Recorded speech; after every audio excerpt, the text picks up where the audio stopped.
I sit up. I start looking for it a bit more. You glance frantically. over, and about 4 feet from you, it is resting right next to where Beauregard is currently curled up. Unsheathed. Unsheathed? I will pick it up, and I will walk a little bit away from the group. Okay, make a stealth check. Natural 20. Without issue, you gingerly grasp your weapon and sneak your way out of the chamber into the hallway. I will look at the sword. You can see the dull orange glow that emanates from the not too distant underforge and the magma pool beneath it, kind of slightly lighting the outside of your face against the reflected blade. Yes. I will walk towards the pool of magma, as close as I can get. Okay, you step out, and you can see sitting in the same chair where you first met Jeremis Dust. She is sat there, slumped forward and asleep, kind of shoulder placed against the small table to her side where the whittling tools are, unaware of your presence.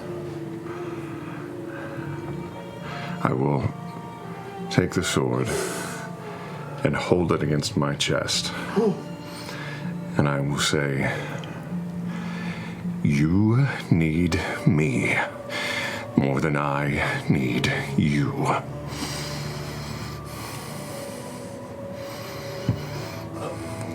Give it back. Does anything happen? Make an intimidation check. Against a titan. 23. Ooh. Charisma. Nothing seems to happen. I push it into my chest. How far in? A few inches, maybe an inch. Okay, is it a few inches? Or Yeah, no, let's go. Let's say an inch. See okay. what happens. The pain rocks through your body, and as you press in, your muscles tense around it, your chest contracts, and you feel the white, hot, sharp pain up through your body and into the base of your skull. And you press it in, you can already feel the blood beginning to trickle from the wound. I'll take one step towards the pool of magma and I'll push it in a little further. Okay. You push in another inch or so. You...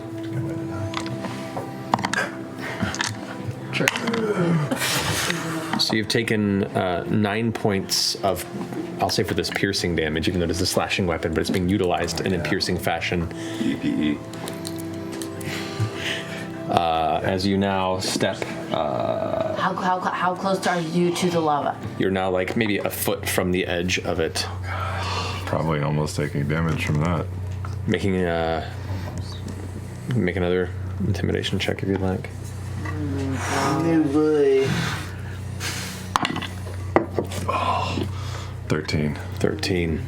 No response. No reaction. The heat is burning on the edge of your skin. Not, painfully so, but you definitely can feel the proximity. One more step. One more push. You are now at the edge of it. You push in further, okay. Oh, Jesus. Don't pass out next to the lava. Please. Okay. That is Whatever a guitar. 19 points of piercing damage upon yourself. At this point, as you're pulling it there, how close are you standing to the edge? Are you just like outside of the wall or up against Just outside of it. All right, you're standing right there. It's plunged now. It's 3rd inch in, and that's fairly deep into your chest, and you can already feel the worry. Amongst as your willpower is there at the moment in the back of your mind. You're like, I'm getting close to vitals. Mm-hmm. Make another intimidation check. Oh my god. 22. 22. No response. I take the sword out. Okay. I hold it over the pool.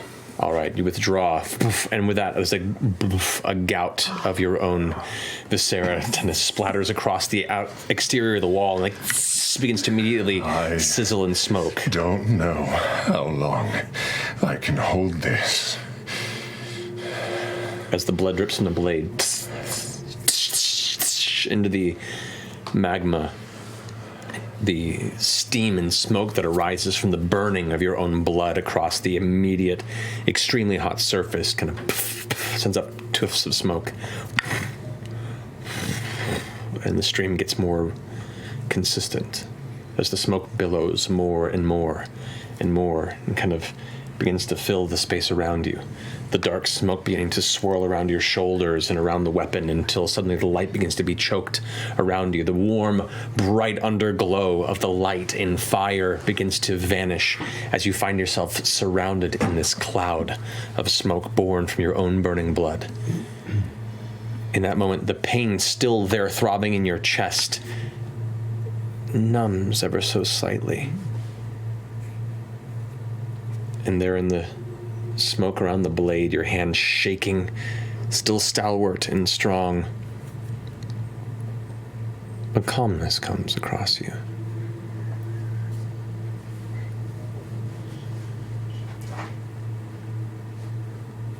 What do you do? Is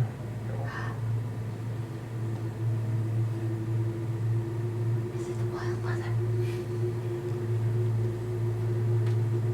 I'll pull the blade back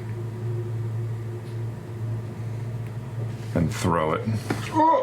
Into the... It disappears through the smoke. You hear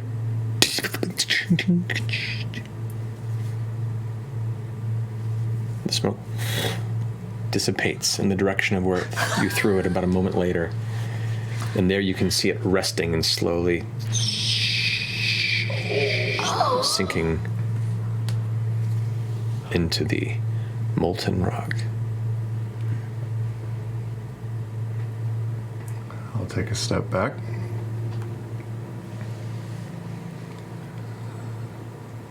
Does it disappear under the... If you wait a few moments, it probably will. I'll put my hand over the wound. Is it still pouring? It is still bleeding, but not as profusely as it was when you withdrew the blade. I'll wander over to the group and wake up Caduceus. Okay.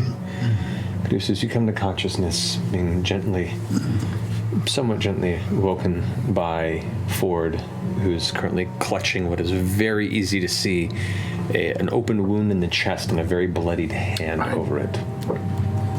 I need your help. Don't even, I'm not even gonna, I'm gonna put a hand on and heal that right now. I'm not even gonna ask. Let's do that at let's do a cure wounds at you really effed yourself up, didn't you? Let's just do level 4 cure wounds to say we did. Let's just get this out of the way. Okay.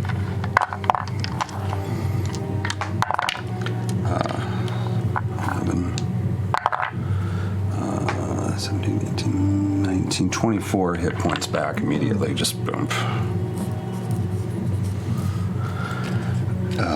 Thank you. Do you wanna? I need to sit down. Why don't we? I'm gonna pick him up and I'm gonna take him out of the room with all the sleeping people. Okay. To whatever passes for fresh air. Fresh air would be... It's a bit of a ways. It's well decided, you have to probably get close to the exit, but even there's the smoke above. Fresher air. One of the side chambers or, on the floor around the underforge. Whatever's private and emotionally you healing. find one of the small storage chambers off to the side. So, how did that happen? I threw the sword into the liquid rock. your sword. Yes. Why?